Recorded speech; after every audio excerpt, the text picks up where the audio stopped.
Hi, my name is Mary, and this is my 2019 reading wrap-up.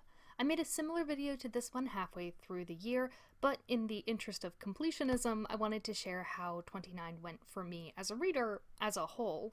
If you're interested in seeing my top 10 books for both nonfiction and fiction, those have their own dedicated videos on my channel already, and I will link them in the comments down below. The table of contents for this video is this. We're going to look at general stats, fiction-specific stats, nonfiction-specific stats, then some booktube comments, and we'll discuss what you can expect from me on this channel in 2020.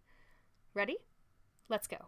So, in 2019, I read a total of 177 books. It was my most successful reading year of my entire life, and I don't think I'll ever surpass it, just because the situation that I was in this year was kind of unique, but I'm still pretty proud of the schedule that I made for myself. My Goodreads goal for this year was 100 books, and during my mid-year wrap-up, I set the goal higher at 170, so I definitely hit both of my goals here. If you do the math, that ends up working out to be one book per 2-ish days. The total page count that I read according to Goodreads was 54,122 pages, which works out to about 148 pages per day. Of course, I didn't read that consistently throughout the year. My highest reading month was 29 books in June, with my lowest being 3 books in October. So much for all of my horror and Victober reading plans, but that's what graduate school does to you. The average works out to almost 15 books per month. Let's break this down a little further. In 2019, about half of the books that I read were nonfiction, and then I had almost 43% fiction and almost 7% poetry. I'm really happy with this ratio. If I had to make my ideal reading ratio, this would almost be it. I also want to note that I separated out poetry because I usually find that poetry blurs that distinction between fiction and nonfiction, but that doesn't mean that poetry was the only other format that I read besides traditional books. I read 3 short story collections this year, 2 graphic novels, and 1 play, which are included in my fiction stats, and I also read 2 essay collections, which are all wrapped up in my nonfiction stats.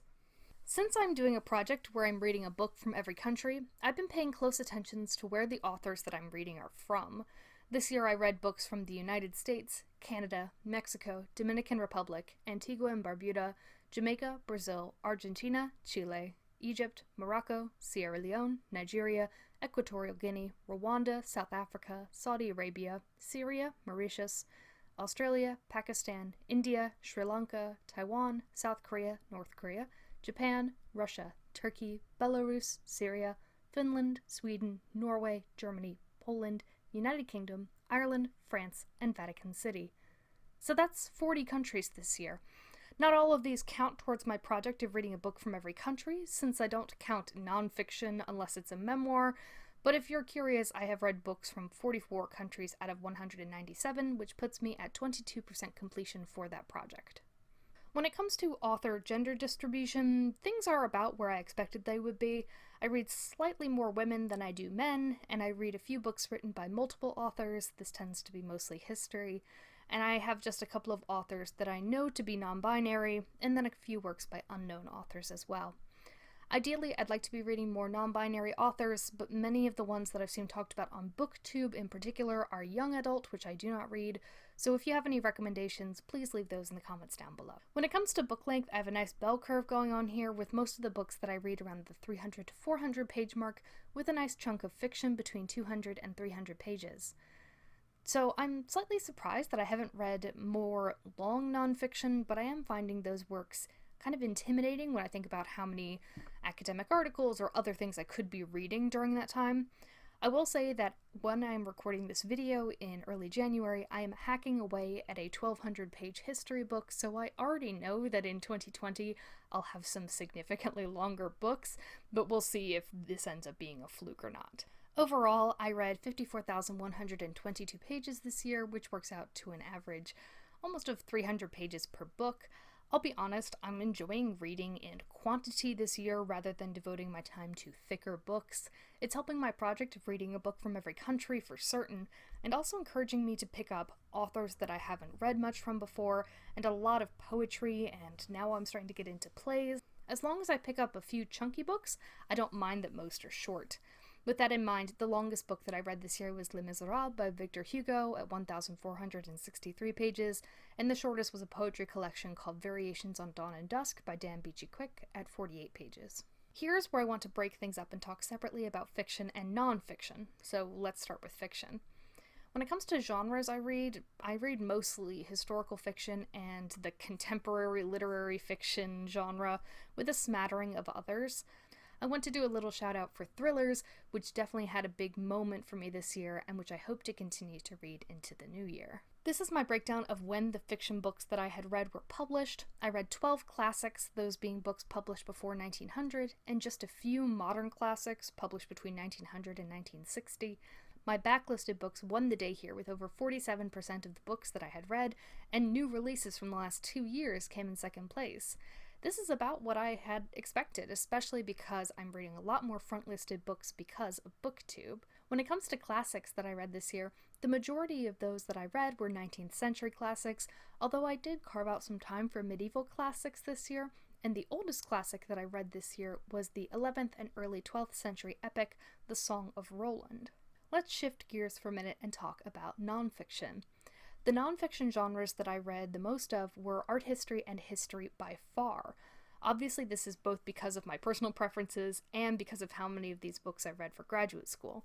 I also want to shout out the true crime and memoir categories, which I definitely loved this year. One goal that I had set for myself in the second half of the year that I unfortunately did not accomplish was to read more non-Western history. This just completely slipped me by, since the second half of the year was slower in general, and in particular I wasn't in the mood to read more history when I was reading so much of it for school. Hopefully this year I can find some that really appeal to me, since in particular the Comanche Empire was one of the best history books that I read in 2019. The majority of the nonfiction books that I read this year were either new release or backlist, although I've been compiling a list of non-fiction classics to read this coming year. The oldest classic that I read this year was The Meditations by Marcus Aurelius, published in 180 CE. The thing about reading nonfiction from the past is that, obviously, nonfiction is about learning, and information from the past is often outdated.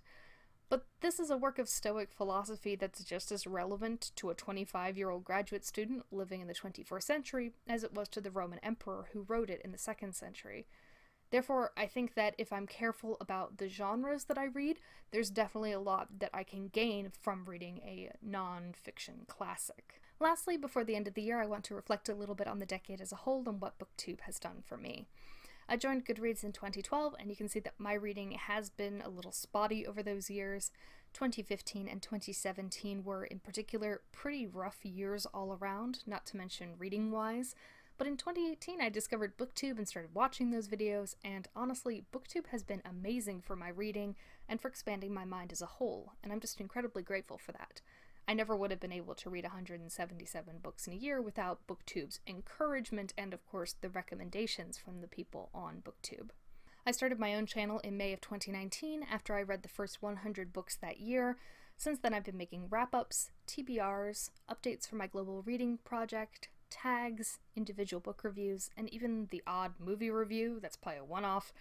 I just reached 87 subscribers, and I want to say thank you very much for taking the plunge with me. You've all been very kind and supportive, and I'm very grateful for this community.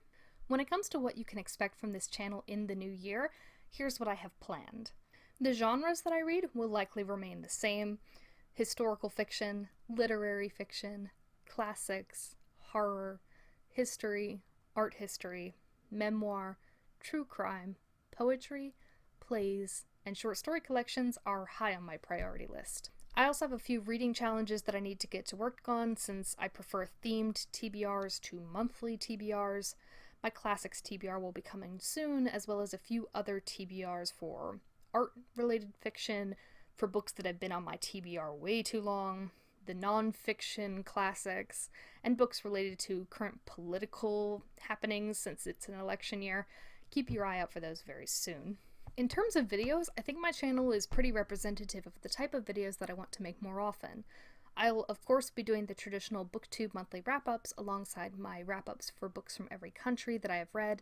I want to make more individual book reviews and discussion videos, as well as the occasional tag and themed book recommendation video. My most popular video this year was which Anne Lister biography should you read, And I think that's just because that happened to be topical at the time and a lot of people were searching for it. And I'm hoping to pick out some topics that will be relevant to new media or things that are happening in 2020 to make sure that those videos are as fresh as possible. I won't be doing another mid-year statistics wrap-up next year, I think, but I do plan on doing another statistics wrap-up at the end of 2020, and whatever other fun video content comes to mind. That's it for this video. I hope you enjoyed getting a little glimpse into the statistics of what I've been reading. Thank you very much for watching. Bye!